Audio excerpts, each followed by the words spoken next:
जय गुरुदेव नाम किसका, प्रभु का पावन नाम। जय गुरुदेव, प्रभु का जागृत नाम। जय गुरुदेव।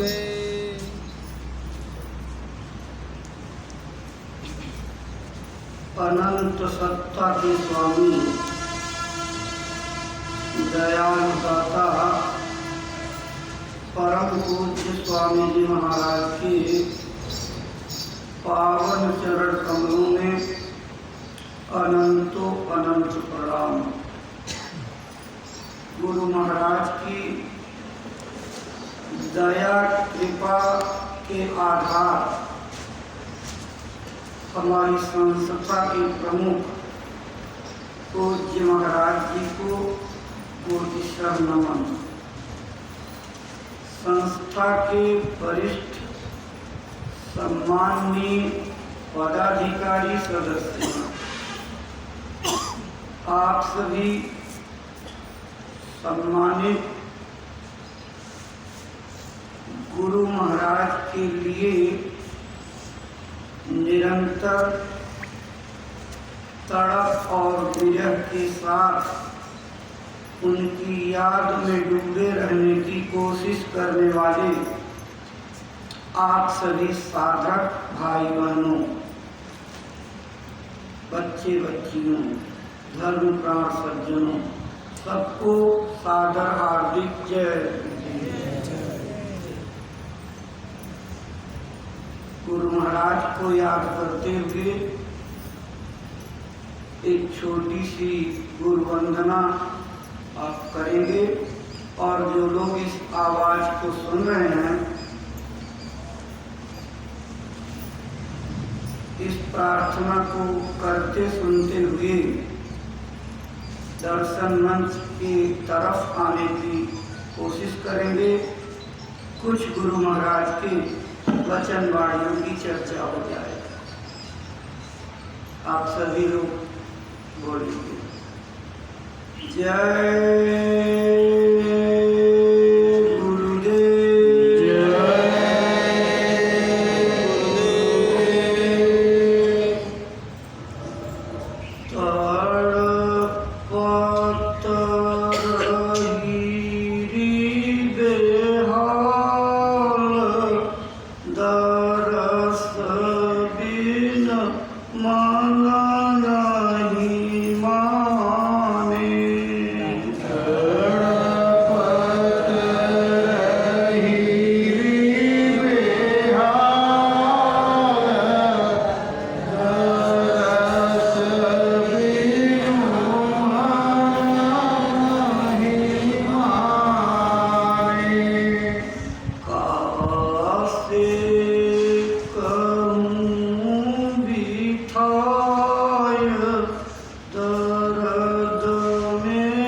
शांति न लावे।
भाई बहनों,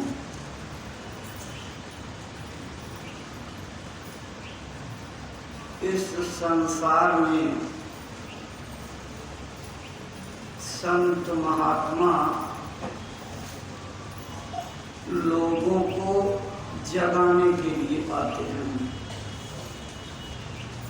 उनका काम धरती पर घूम घूम करके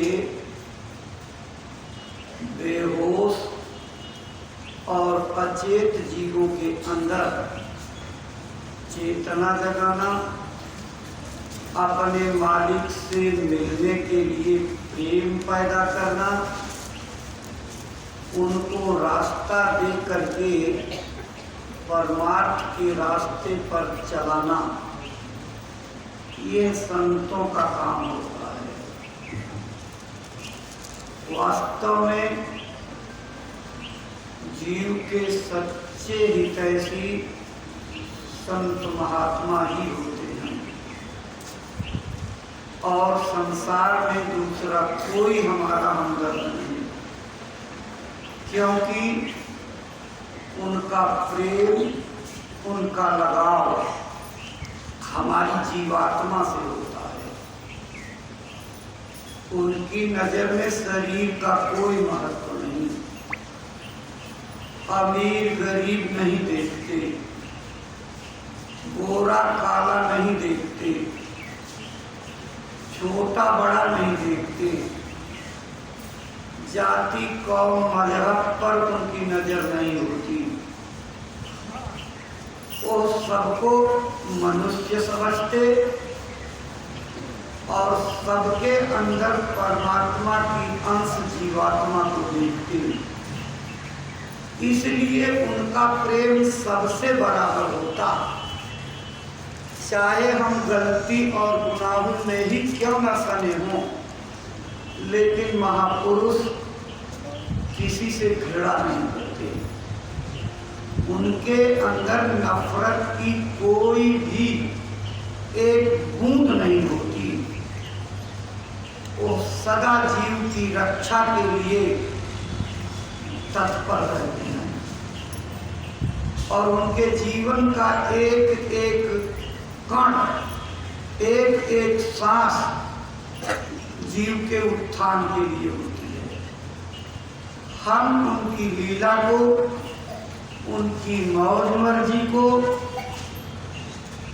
उनकी मसलहत को समझने में भूल कर सकते हैं, लेकिन महात्मा कभी नहीं भूल करते।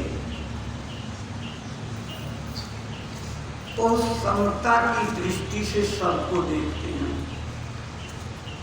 सबको एक नजर से लगते हैं और कोशिश करते हैं कि आप सब भी एक निशाने पर आ जाएं। वो निशाना क्या है?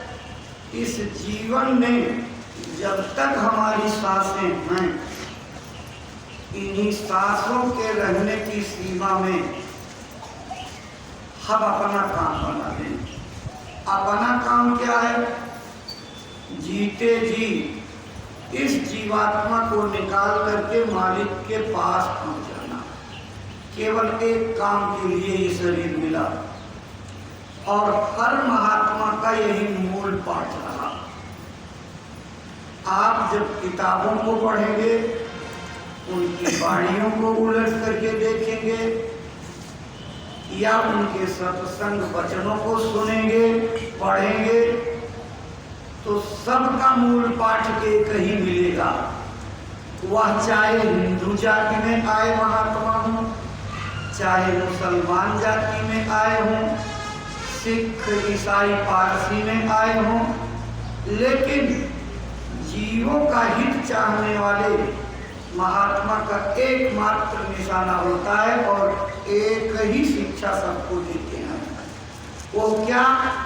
ये मनुष्य शरीर किराए का मकान है, बहुत युग जन्मों की तपस्या के बाद मिलता है और ये केवल सांसारिक कर्तव्यों को पूरा करने, संसार में धन इकट्ठा करने खाने पीने मौज मस्ती के लिए, अच्छे अच्छे कपड़े पहनने के लिए, औलादें पैदा करके एक बड़ी जमात तैयार करने के लिए, इसके लिए नहीं मिलता। ये तो भौतिक उत्तरदायित्व जुड़े हुए हैं, इनमें कोई बाधा भी नहीं डालते हैं, आपको पूरी छूट देते हैं कि अपने सांसारिक कर्तव्यों को पूरा करो, लेकिन उसी के साथ अपने माता के गर्भ में जो वादा करके सब लोग आए हो, हे मालिक हमको इस घनघोर पीड़ा से निकाल करके बाहर करिए। अब ये 1.5 लाख बिच्छू के डंक मारने की पीड़ा बर्दाश्त नहीं होती। जन्मने और मरने की पीड़ा को असहनीय पीड़ा महात्माओं ने कहा है। दोनों अवस्था में एक सा दर्द होता है।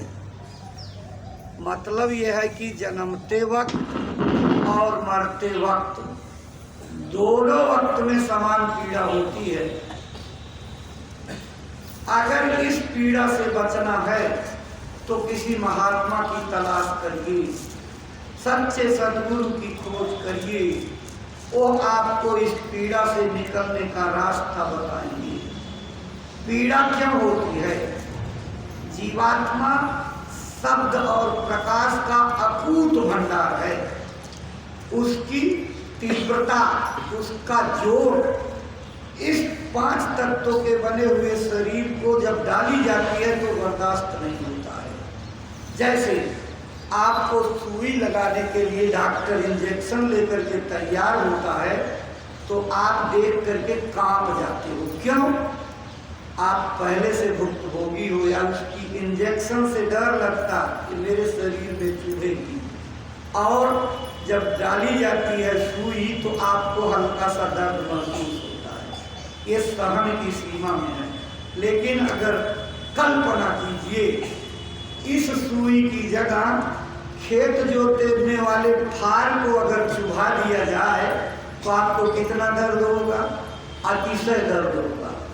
ठीक इसी तरह से इस जीवात्मा को जब उतार करके इन 5 तत्वों जल, पृथ्वी, अग्नि, वायु, आकाश और 3 गुण तत्वों सतोगुण, रजोगुण, तमोगुण, इन 8 के बंधनों में घेर करके जब यहाँ बैठाया जाता है तो इसको इस बंधन में बांधने की जो भगवान की यानी इस त्रिलोकीनाथ की प्रक्रिया है वो बड़ी चतुराई से इसमें जीवात्मा को बांधता है। इस बांधने के दौरान शरीर की नस नस बौखला जाती है, टूट जाती है, अंग अंग इतना दुखता है, बच्चा तिलमिलाता है, माँ के पेट में छटपटाता है, लेकिन माँ खुश होती है, मेरे पेट का बच्चा डोल रहा है, आनंदित होती है। उसके अंतर की पीड़ा को कोई नहीं समझता कि वो बच्चा कितनी बेहद तकलीफ में है। वो अपनी भट्ठी में तपता हुआ लाख लाख कीटाणुओं के काटने की पीड़ा बिच्छू के डंक जैसे सताती है, उसमें परेशान हाल। और यही क्रिया मौत के वक्त में होती है, क्योंकि इतने दिन से इन मायावी बंधनों में बांध करके जीवात्मा अभ्यस्त हो जाती है। ये इसमें बंधे रहने के लिए बर्दाश्त करते करते करते करते इन बंधनों की तकलीफों की वो बिल्कुल अभ्यस्त हो जाती है, सहन करने लगती। तो जब चीज सहन होने की सीमा में आ जाती तो मौत के वक्त में क्या होता? जीवात्मा को जबरिया खींच करके निकाला जाता है, क्योंकि इसका बास यहाँ है नहीं। महापुरुषों ने बता तो दिया कि दोनों आंखों के पीछे जीवात्मा बैठती है, लेकिन वास्तव में जीवात्मा शरीर के अंदर नहीं, क्योंकि ये जड़ चीज है, वो चेतन चीज है। चेतन जीवात्मा जड़ के भीतर बैठ करके इससे उसका तालमेल नहीं हो सकता। तो गठबंधन किसका होगा? जीवात्मा की रोशनी का और मन का गठबंधन होता है। जीवात्मा शरीर के बाहर रहती है, आपके अंदर नहीं है, बाहर बिल्कुल निराधार में। और जैसे आप अपने बिस्तर पर रह करके टेलीविजन के उस कंट्रोलर से, आप रिमोट से टेलीविजन के हर फंक्शन को कंट्रोल करते, ऐसे जीवात्मा शरीर की हर क्रिया को बाहर रह करके लेकिन अपने प्रकाश को इसके अंदर वो केंद्रित करती है। उसी प्रकाश के केंद्रित करने के नाते ये शरीर जड़ होते हुए भी चेतन है। कैसे? जैसे बिजली आवे तो बल्ब जलने लगे, पंखा चलने लगे, ये माइक चल रहा है, आपकी मशीनें चलती हैं। ऐसे ही जब उस मालिक की दया और कृपा से इसमें जीवात्मा की रोशनी प्रवेश होती है तो ये शरीर का जड़ मसाला चेतन हो जाता है, इसका बल्ब जल जाता है, इसमें प्रकाश का फैलाव होता है। जीवात्मा अपनी रोशनी को इस दोनों आंखों के मध्य भाग से नीचे नहीं उतारती। इसकी बैठक की जो केंद्रित रोशनी है वो यहाँ से नीचे नहीं उतरती, लेकिन अपनी किरणों का फैलाव करती है और इसके किरणों के ठेके बने हुए हैं। यहाँ से निकली एक ठेका कंठ चक्र पर, थोड़ा प्रकाश की रोशनी की किरण और कम हुई तो उसको नीचे हृदय चक्र पर, नीचे नाभि पर ले गए, इंद्री चक्र पर ले गए, गुदा चक्र पर आखिरी इसका ठेका होता है। इसके आगे किरण नहीं निकलती, बल्कि किरणों की छायाएं नीचे पैरों तक फैल जाती हैं। मौत के वक्त क्या होगा? गुरु महाराज इसकी व्याख्या किया करते थे। बहुत सारे प्रेमी पुराने ये सब जानते हैं कि पैरों से जीवात्मा की वो किरणें समेटी जाती हैं, उसकी फैली हुई अक्ष को नीचे से समेटा जाता है। यही कारण है कि सबसे पहले पैरों से ऊपर की तरफ जीवात्मा समेटी जाती तो पहले सबसे पैर शून्य होते हैं। आदमी जब ये डॉक्टर का आला नहीं था, कोई मशीनें नहीं थी और कोई अनुभव नहीं था, तो लोग आदमी की मौत का आकलन इसी पैरों को पकड़ करके करते थे। पैर जब ठंडे एकदम पाला हो जाए बर्फ जैसे, तो लोग समझते थे कि चला गया इंसान, अब नहीं बचा, गया, काम खत्म।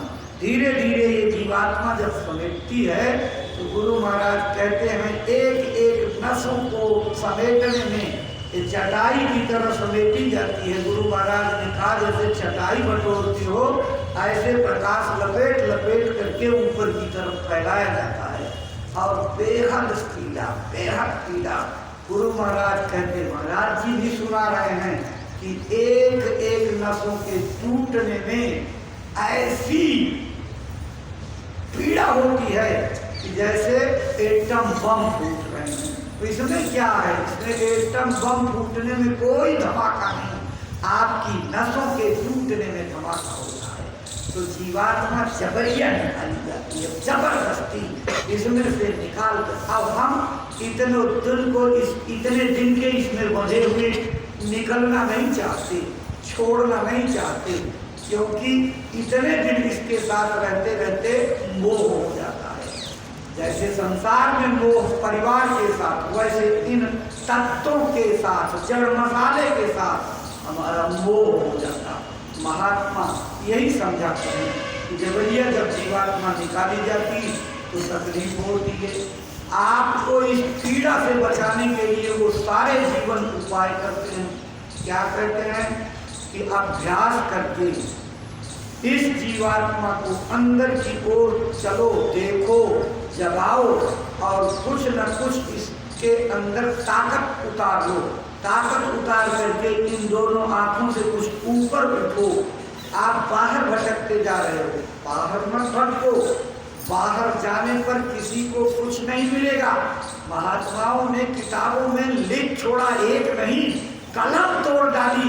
हजारों हजार लाखों लाख उदाहरण मिलेंगे कि बाहर कर्म कांडों से, बाहर व्रत उपवास से, बाहर के उपासना से, बाहर की क्रियाओं से कभी परमात्मा नहीं मिल सकता। एक दो बार, बहुत बार लिखा उन्होंने, अपनी किताबों में लिख छोड़ा कि हमने बहुत घूम करके देखा, बहुत टहल करके देखा, बड़ी परिक्रमा लगाई, बड़ा गंगा नहाया, लेकिन मिला क्या?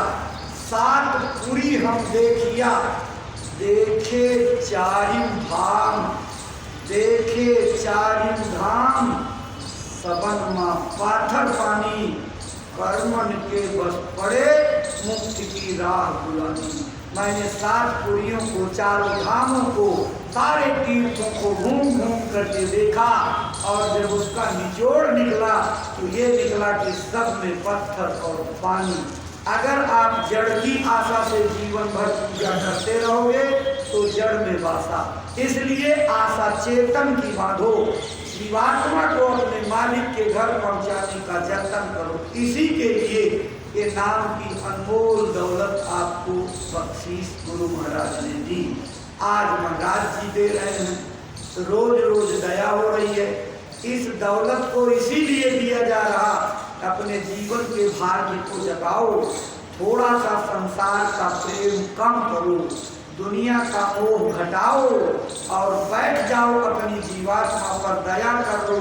दया कर लोगे ये जीवात्मा नरकों और 84 में जाने से बच जाएगी, भीषण मार पड़ेगी उससे बच जाएगी। लेकिन अगर महात्माओं की सचेतक वाणियों को नजरअंदाज करके, उनकी अनसुनी करके आप मनमानी काम करते रहे तो बहुत बड़ा धोखा हो जाएगा। ये शरीर एक दिन सबको छोड़ना है, कोई शरीर के सामान को लेकर के नहीं जाएगा। और उस शरीर छोड़ने के बाद कितनी तकलीफें होती हैं, इसको सत्संग में बराबर महात्मा सचेत करके आपको डराते धमकाते नहीं, आपके अंदर भय नहीं पैदा करते, बल्कि उस हकीकत को बयान करते हैं जो अपनी नजर से देखते हैं।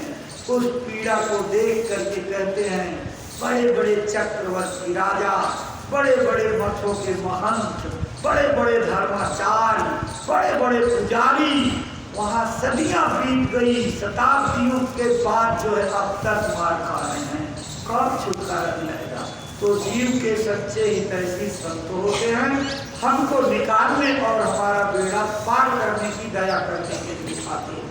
अपना जीवन आपको समझाते समझाते लगा देते, लेकिन हमारा आपका रवैया है कि हम जागते फिर सो जाते, जागते फिर सो जाते, उनकी बातों का मनन नहीं करते, पकड़ते नहीं। सत्संग वचनों की एक एक बातों को पकड़ करके अपने ऊपर उतारना चाहिए। गुरु महाराज कहते थे, अगर सत्संग की एक बात कोई पकड़ ले उसके जीव का कल्याण हो जाए, लेकिन हम बात ही नहीं पकड़ते। बात पकड़ने का मतलब है कि अपने अंदर उसको उतारिए, अमल करिए और उस पर चल दीजिए। तो गुरु महाराज की दया से जो रास्ता आपको मिल गया है वो लोग अपना समय निकाल करके नित्य नियम से करिए। अब समय बदल गया, जैसे जैसे समय नाजुकता की ओर जाता वैसे वैसे महात्माओं की कसौटी भी बदलती जाती। आप सत्संग के वचनों का अध्ययन करिए। पहले गुरु महाराज शुरुआत के दिनों में कहते थे कुछ 10 मिनट 15 मिनट का समय निकाल करके भगवान की भी याद करो, लेकिन समय का रुख जब बदलने लगा तो गुरु महाराज ने कहना शुरू किया, आधा घंटा पौन घंटा उस मालिक की याद करो। और जब समय बदला तो गुरु महाराज की भाषा बदल गई और कहा कि सुबह शाम 1-1 घंटे भजन किया करो।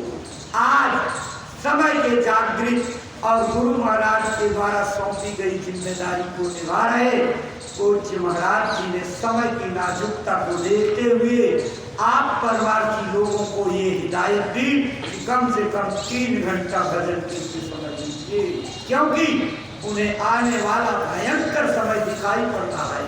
उस मर्यादा की सीमा में रहते हैं, वो आपके अंदर आतंक नहीं पैदा करना चाहते हैं, आपको बौखलाहट में नहीं लाना चाहते हैं। अगर उसका नक्शा बता दें, केवल एक आने बता दें तो आप सबकी होश गुम हो जाएगी, सारा काम छोड़ करके बेहोश हो जाओगे। इसलिए धीरे धीरे जितना बर्दाश्त कर सकते उतनी ही चीजें बताते हैं और बता करके कोशिश करते हैं कि आप अंदर के दरवाजे की ओर चलो, मालिक की ओर चलो, अपने घर की ओर चलो, रोज रोज बैठो। इसलिए प्रेमियों एक प्रार्थना आपसे करते हैं कि किसी तरह से समय की वाणी का बड़ा महत्व होता है। जो लोग इस वाणी को नजरअंदाज करते बहुत बड़े धोखे में चले जाते हैं। इसलिए कोशिश करके 3 घंटे का समय निकालो। कोई बहुत मुश्किल बात नहीं है, सबके लिए सरल है। आप किसी चीज में मशगूल हो जाते तो 3 नहीं 6 घंटे बीत जाते। तमाम लोग मैंने देखा आजकल मोबाइल का सिस्टम आ गया, कितनी चीजें देखते देखते वैसे नहीं जाग पाएंगे, लेकिन मैं देखता हूँ 1-1 बजे तक 2-2 बजे रात तक वो मशगूल रहते हैं। किस लिए?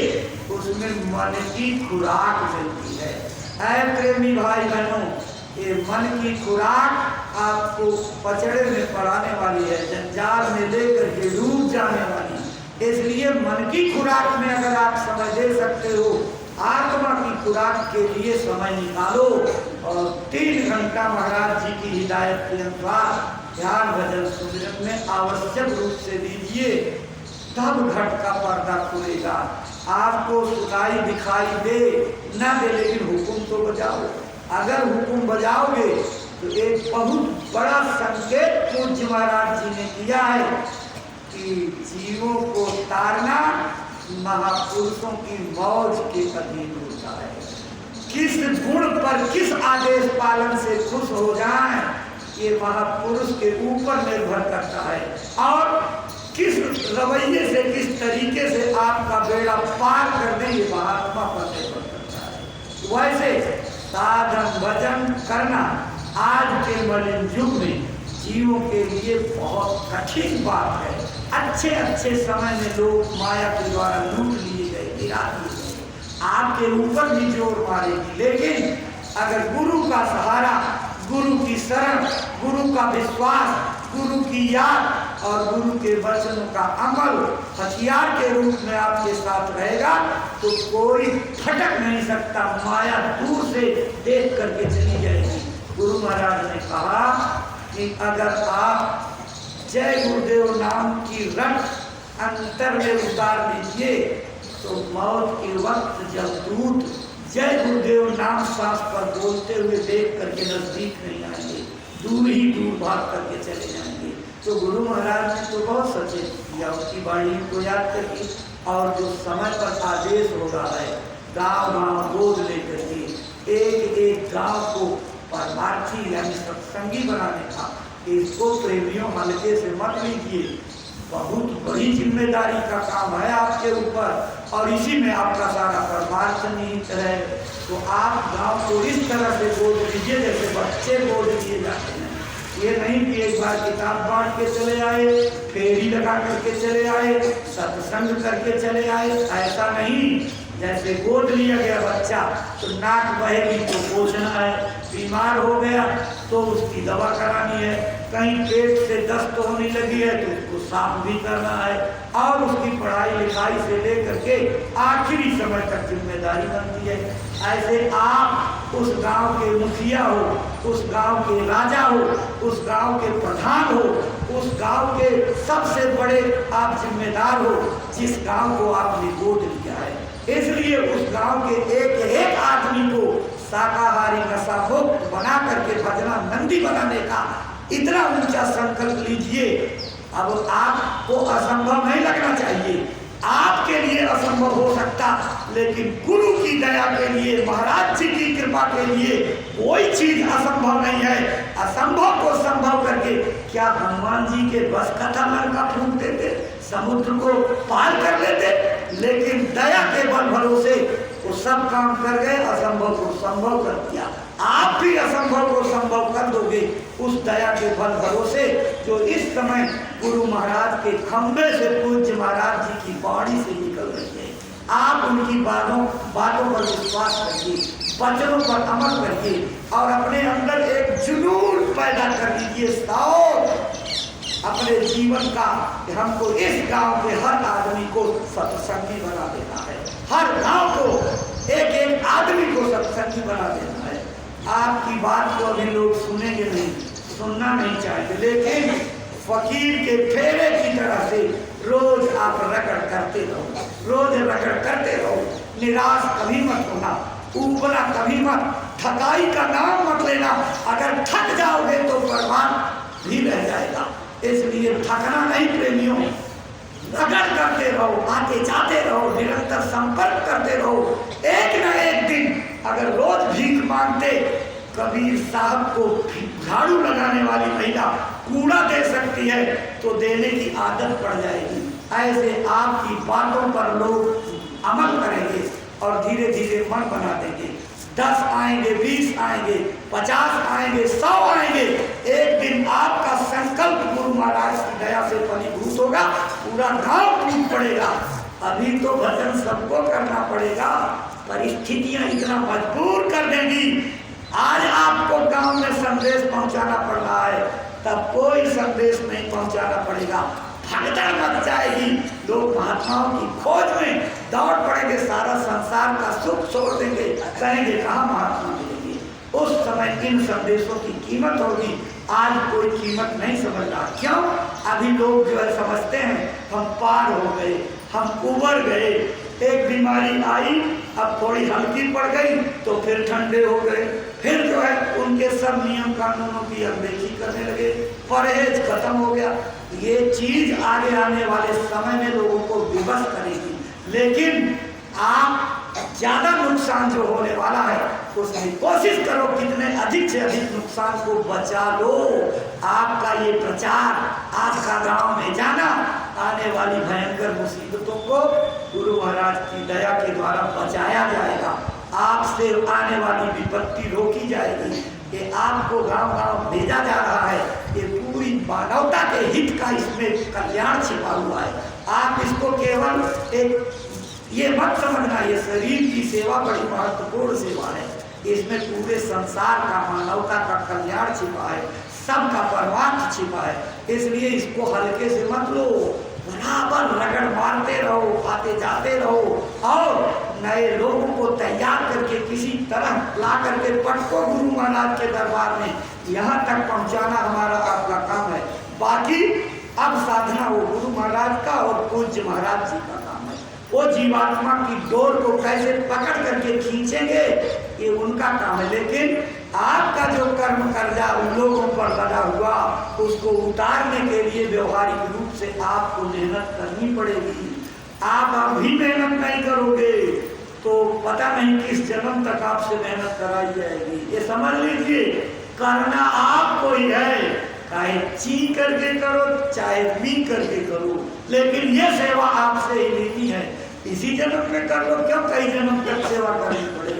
महात्मा बहुत चालाक होते हैं, बहुत चतुर होते हैं, उनसे किसी की नहीं चलती है।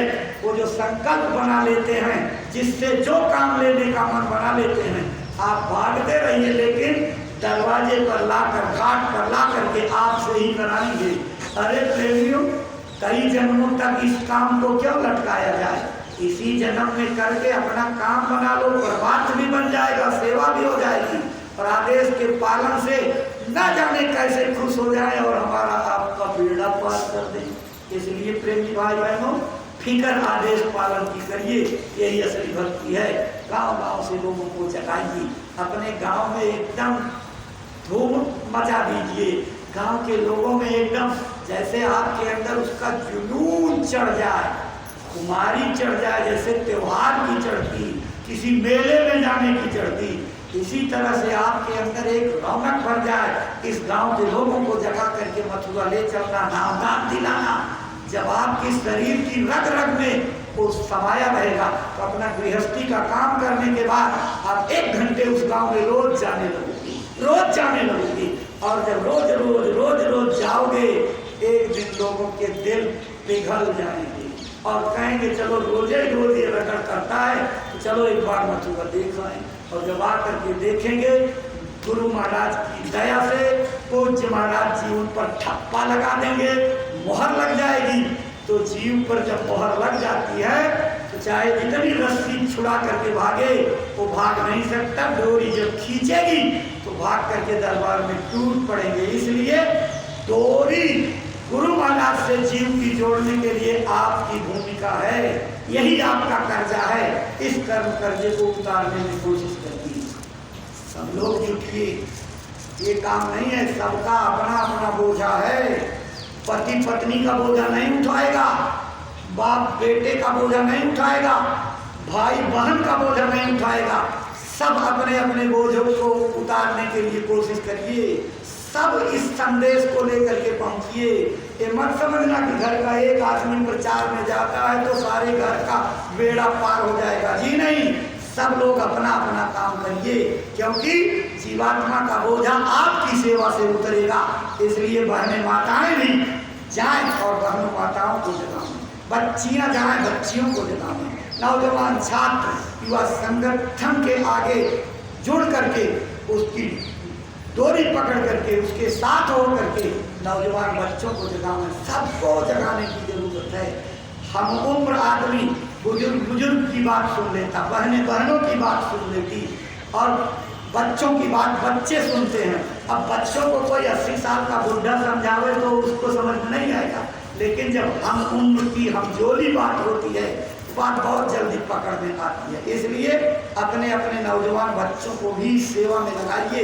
कितनी बार मांग की जाती है कि युवा संगठन की ये सेवा चलने वाली है, आप युवा संगठन के जिम्मेदार जब आपको कहते हैं तो आप थोड़ा सा ढीले हो जाते हो। नहीं, उनको काम सौंपा जाता है, तभी आपके बच्चों के लिए वो प्रार्थना करते हैं और इसी बहाने सीखते सीखते बच्चे पक्के सत्संगी हो जाएंगे, संस्कार पड़ जाएगा।